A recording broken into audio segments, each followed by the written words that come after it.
Eşhedü en la ilahe illallahu vahdehu la şerike leh ve eşhedü enne Muhammeden abduhu ve resuluh.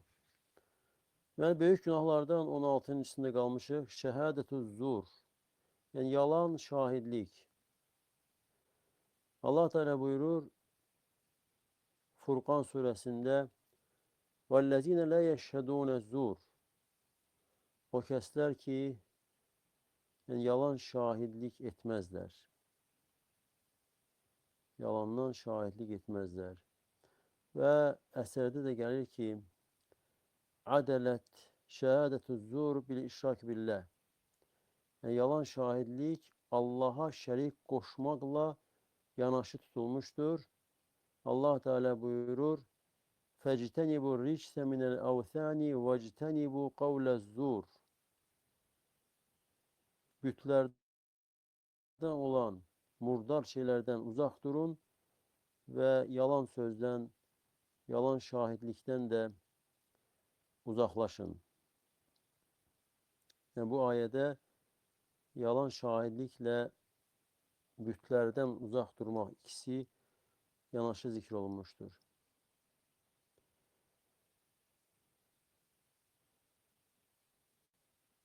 Müəllif rahimehullah buyurur ki, yalandan şahidlik edən insan, o kəs ki, doğru olmayan, haqq olmayan yalan şahidlik edir, o insan böyük, əzəmətli günahlar etmiş olur. Böyük işlərə girmiş olur. Birincisi yalan və iftira. Yalandan şahidlik edən adam həm yalan danışmış və həmçində iftira atmış olur. Allah Teala buyurur: "İnnallaha la yehdi men huve musrifun kezzab." Həqiqətən Allah Teala çox günah edən, çox yalancını hidayət etməz. Yəni o insan ki çox yalan danışır. Yalanlarda israfa yol verir, günahlarda israfa yol verir. Allah Teala onu hidayət etmir. Bu ayə Gafir suresinin 28. ayəsidir. Ki Allah Teala bildirir ve çekindirir ki insan eğer günahlara səhərlənkarlıq edərsə, günahlarda həddi aşarsa, Allah Teala çox yalancı ve günahlarda həddi aşanı hidayət etmir. Yəni o insanı haqqa müvəffəq etmir.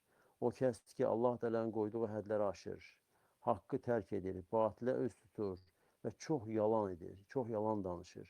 Və bu da olduqca təhlükəlidir. Və ayənin sonu, 28-ci ayənin sonu olduqca təhlükəlidir.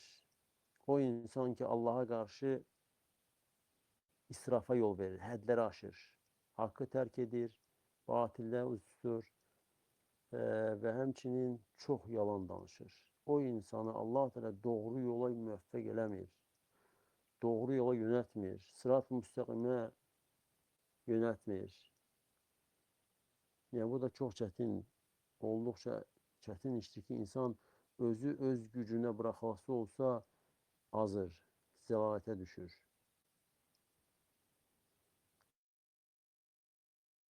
Və yalanı nə qədər çox olsa, bir o qədər də hidayətdən məhrum olur, bir qədər günahlara düşür, bir o qədər haqdan uzaqlaşır. Və hədisdə də, əsərdə, Abdullah ibn Məsuddan gələn əsərdə deyir ki, yutba'ul mu'minu ala kulli şeyin leysel xiyanete vel kəzib.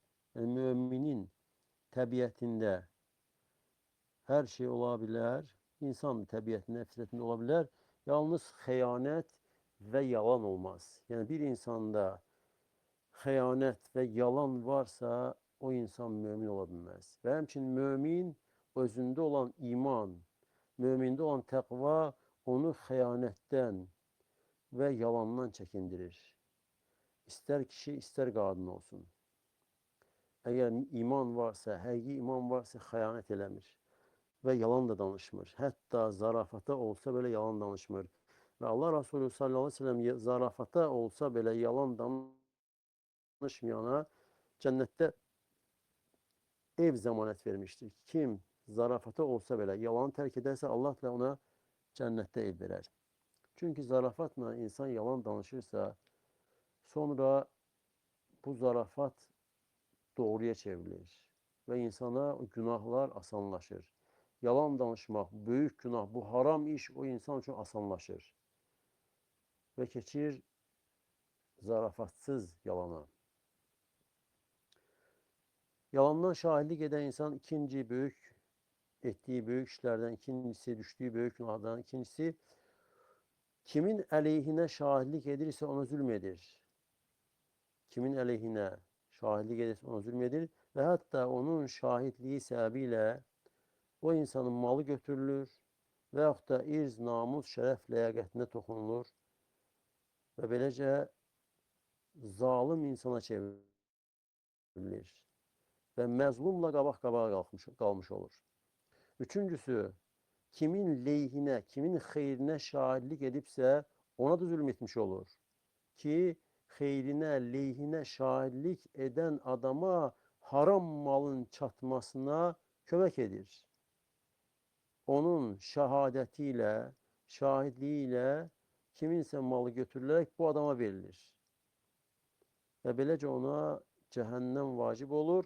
Allah Resulü sallallahu aleyhi ve sellem hədisdə buyurur ki, mən qadaytu lehu min mali əxihi. Hər kimə, bi qeyri haqqin, hər kimə haqsız yerə qardaşının malına hökm verdimsə, haqsız yerə hökm verdimsə kimsə, ki qardaşının malını götürdü, lə yəxuduhu, hansı ki o malı əldə edir, fəinnəmə əqta'u lehu qit'atən minən nar. Mən ona ancaq oddan bir parça vermiş oluram. Yəni, bu da necə olur? Kimsə şahidlik edir ki, bəli, bu mal filan kəsindir. Və hakim də o zaman Allah Resulü sallallahu aleyhi ve sellem özüydü və kimdirsə hakimlik edən, hökm verən kimdirsə, şahidin şəhadətiyle, şahidliğiyle filan malın, filan kəsin olmasına hökm verirsə, haqsız yerə o insana oddan bir parça verilmiş olur. Cəhənnəmdən bir parça verilmiş olur. Dördüncüsü isə yalan şahidlik edən Allah Teala'nın haram etdiyi, qorunmasını vacib etdiyi malı, qanı və irz, namus, şərəf, ləyaqəti halal edir. Şahidliği ilə Allah Teala haramını halal etmiş olur. Ve Allah Resulü sallallahu aleyhi ve sellem ise hadiste buyuruyor ki kullul muslim alel muslim haramun. Müslüman bütövlükte Müslümana haramdır. Müslümanın her bir şeyi Müslümana haramdır. Malı, kanı, irz, namus, şeref, ləyaqəti. Yani Müslümanın malı Müslümana haramdır. Malını, yani kiminse her hansı Müslümanın malını haksız yere götürmek olmaz. Ne oğurlukla, ne qəsbkarlıqla, ne zorla elinden almak, ne de ki utandırarak elinden alma olmaz. Ola bilər insan elə sözler deyər ki, karşısındaki Müslüman utandığında mı cibindekini çıxar verər ona. Və yaxud da əlindəki malı verər ona utandığından. Elə sözlər deyər ki, utandığından. Və bu da haramdır, icazəli deyildir. Müslümanın malını könül xoşluğu yoxdursa əgər, könüllü şəkildə özü vermirsə əlindən almaq olmaz. Və həmçinin qanını da axıtmaq olmaz. Və bir də irz, namus, şərəf, ləyaqət Müslümanın adına ləkə gətirən hər hansı bir şeyi söyləmək, etmək haramdır. Və Allah Resulü sallallahu aleyhi ve sellem başqa hədisdə buyurur ki, Ələ unəbbiukum bi əkbəril kəbəiri, mən sizə böyük günahların ən böyüklərini xəbər verimmi? Və sonra sayır deyir ki, əl-işraku billah, Allaha şərik qoşmaq. Və uququl valideyn, valideynlərin üzünə ağ olmaq, valideynlərə asi olmaq, onlara qarşı çıxmaq. Ələ və qavlə zur, və sonra deyir ki, bilin, diqqət edin, yalan şahidlik. Yalan şahidlik. Və o qədər təkrarlayır ki, Allah Resulü sallallahu aleyhi ve sellem bu sözü və axırıncı dediyini və sahabə deyir ki, biz öz-özümüzə dedik ki, kaş ki susaydı. Yəni, onun ağırlığından, o kəlamın ağırlığını, məsuliyyətini dərk edirlər, başa düşürlər ki, bu nə qədər çətin bir işdir, yalan şahidlik. 17. haram, böyük günahlardan 17-cisi El-livat. El-livat yani Lut kavminin əməlini etmək. Yəni kişiyə yaxınlığı. Allah Teala bizə Lut qövmünün qissəsini Quranda bir çox yerlərdə zikr eləmişdir. Və Allah Teala bildirmişdir ki, onların bu çirkin, murdar əməlinə görə onları həlak etmişdir. Və heç bir qövmlərə vermədiyi əzabı onlara vermişdir.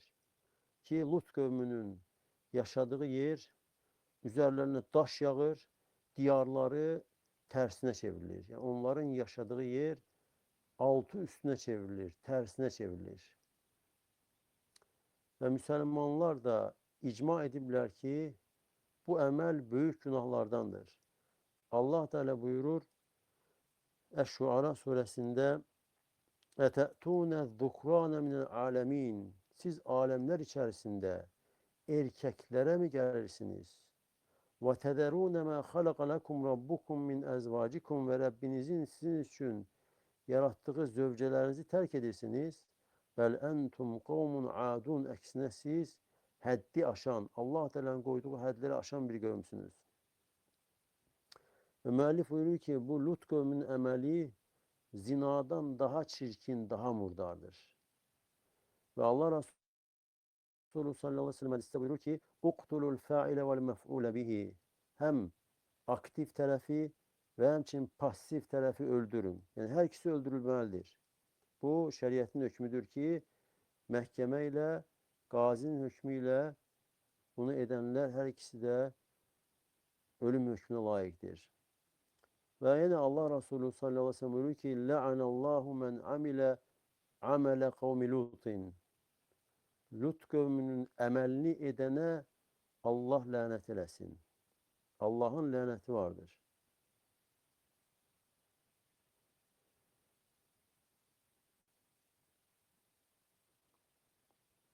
Ve yine Allah Resulü sallallahu aleyhi ve sellem İbn Abbas, Allah Resulü sallallahu aleyhi ve sellem yok, daha doğrusu İbn Abbas, Abdullah İbn Abbas diyor ki, yani bu Lut kavminin əməlini kim ederse, her kim bu işi görerse, yani sahabe, bu əməlin çirkin, murdar olmasına göre deyir ki, bunun cezası o kənddə, o məmləkətdə baxılır, ən hündür bina hansıdırsa oradan aşağı atılır, sonra daşlarla öldürülür.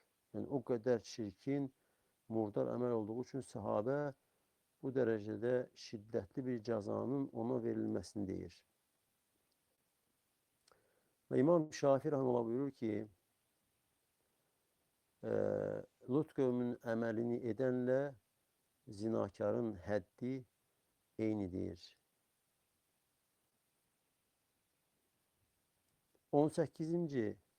Büyük günahlardan 18.si ismətli, günahdan xəbərsiz mümin qadınlara böhtan atmaq.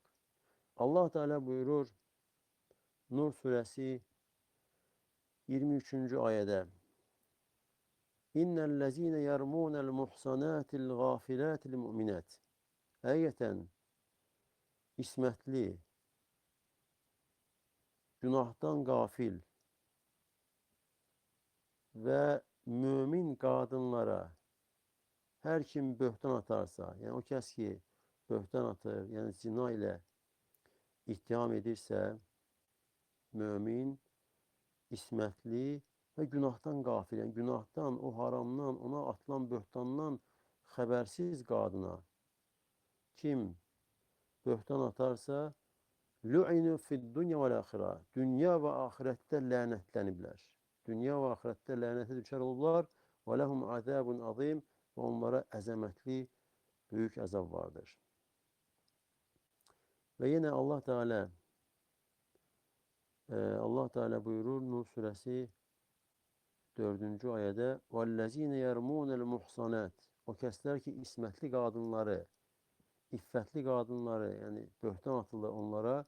ثُمَّ لَمْ يَأْتُوا بِأَرْبَعَةِ شُهَدَى. Sonra 4 şahit getirmezlerse eğer فَجْلِدُوهُمْ 80 cəldə. Ve onlara 80 şallaq vurun.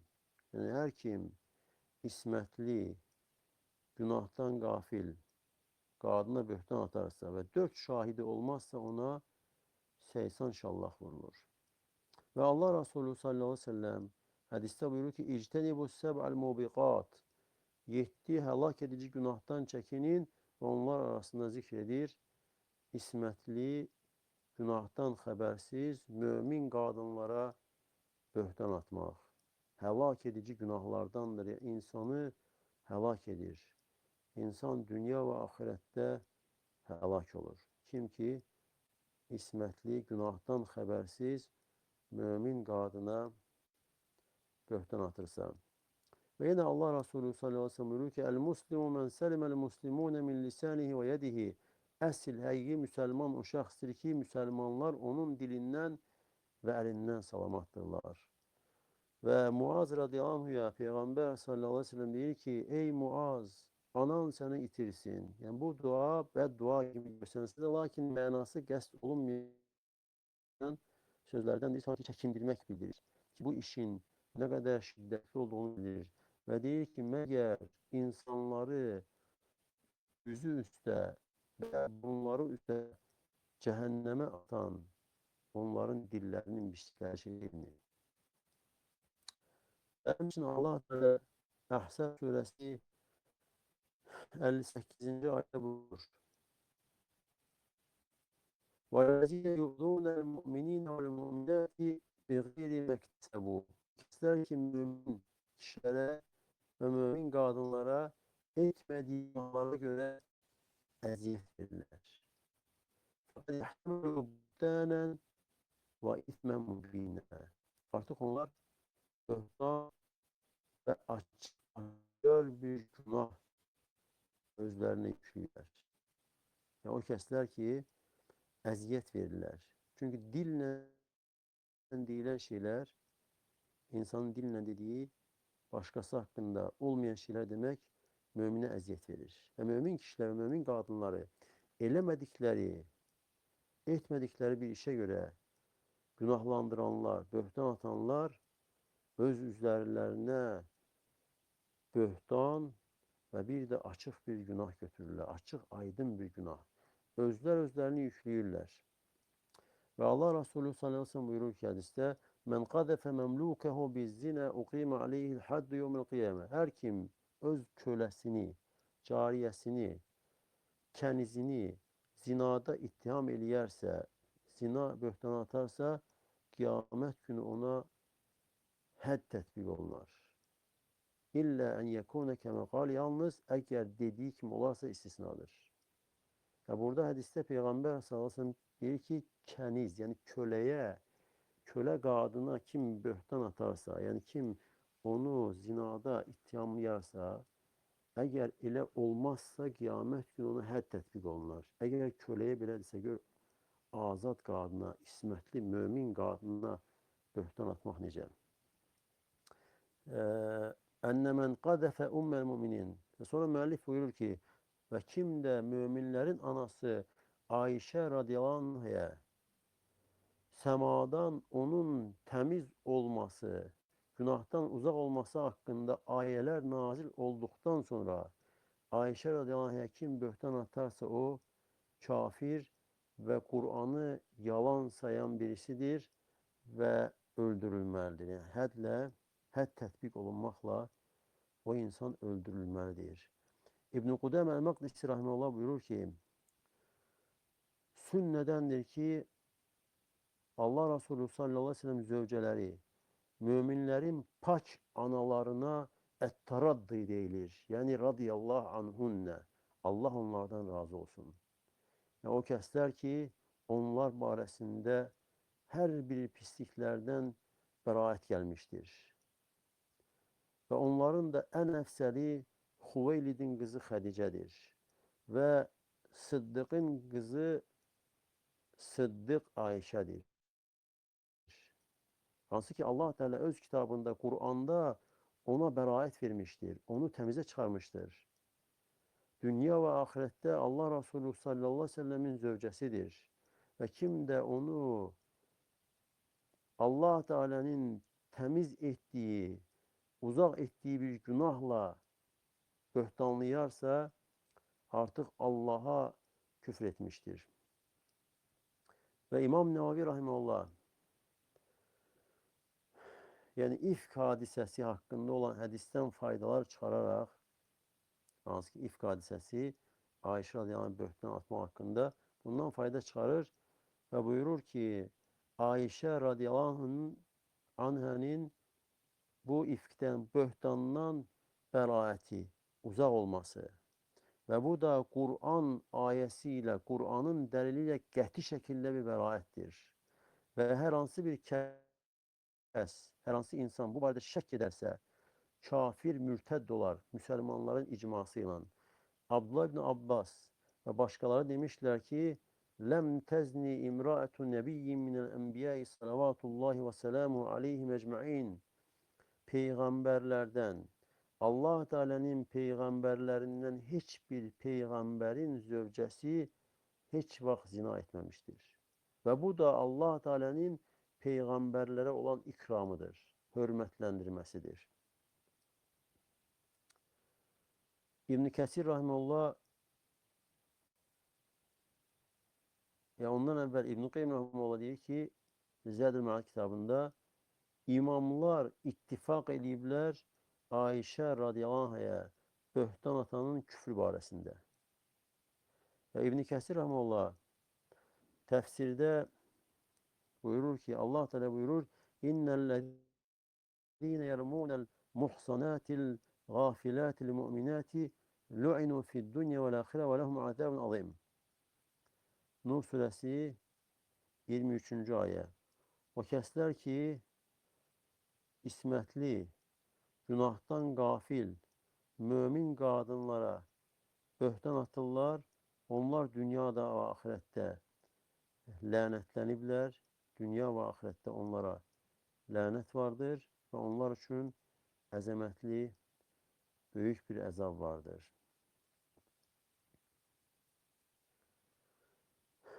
Ve sonra buyurur ki, alimler icma ediblər, qəti şəkildə kim bundan sonra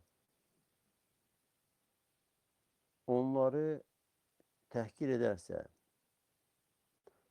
böhtan atarsa, bu ayette zikrolunandan sonra o insan kafirdir. Çünkü Kur'an'ı inkar etmiş birisidir. Ve sonra da Zerkeşi diyor ki kim Ayşe radıyallahu anh'a böhtan atarsa Kur'an'ın onu beraatlendirmesinden sonra artık küfür etmiştir. İmam Es-Suyuti diyor ki Nur suresinin ayetlerinde hansı ki Ayşe radıyallahu anh'ın beraati hakkında buyurur ki ve diyor ki bu ayetler Ayşe radıyallahu anh beraati hakkında nazil olmuştur. İnnellezine câ'u bil ifki usbetun minkum. O kəslər ki yani onlar yalan haber gettiler, böhtan gettiler, onlar sizden olan bir dəstədir. La tahsabuhu şerran lekum. Onu siz özünüz için şer hesab eləməyin. Bel huve hayrun lekum. Əksinə bu sizin için xeyirdir. Likulli imri'in minhum mektesebe minel ism. Ve onlardan her kesin kazandığı özünün günahı vardır. Yani herkes, her bir şəxs kazandığı günahın cezasını alacaktır. Ve sonra Allah da buyurur ki وَالَّذ۪ي تَوَلَّى كِبْرَهُ مِنْهُمْ لَهُ عَذَابٌ عَظِيمٌ. Ve onlardan günahın büyüğünü öz üzerine götüren ise ona büyük bir azap vardır. Onu əzəmətli büyük azap gözləyir.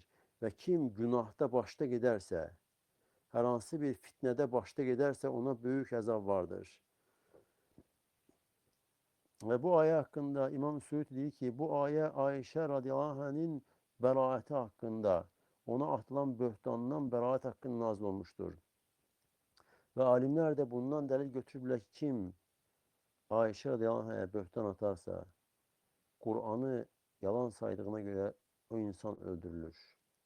Ve alimler değiller ki Ayşe'ye böhtan atmak küfürdür. Çünkü Allah Teala bu ayelerde özünü tesbih edir. Özünün nöksansız olduğunu bilir. Subhaneke hâzâ buhtanun azîm. sən nöqsansızsan, münezzehsen. Yani müminler bunu demelidirler. Ki bu büyük bir böhtandır. Ve bu bütün sözler bildirir ki ümmet icma eləyiblər ki müminlerin anası Peygamber sallallahu aleyhi ve sellemin dünya ve ahirette zövcəsi olan Ayşe radıyallahu böhtan atarsa o insan kafir olar. Allah Teala'nı yalanlamış insan olar. Kur'an'ı inkar etmiş insan olar. Ve onun cezası da mürted olarak İslam dininden çıkmış bir insan olarak öldürülmektir. Eğer tövbe etmese, bu işten çekinmese. Sonra gelir 19. günah. Burada saxlayaq və Allah Teala'dan istəyirəm ki, bizi eşitib yaxşısına tabi olanlardan etsin. Allah sizə də bərəkət versin. Allah razı olsun. Subhaneke Allahumma ve bihamdik. Eşhedü en la ilahe illa ente estağfiruke ve etûbü ileyk.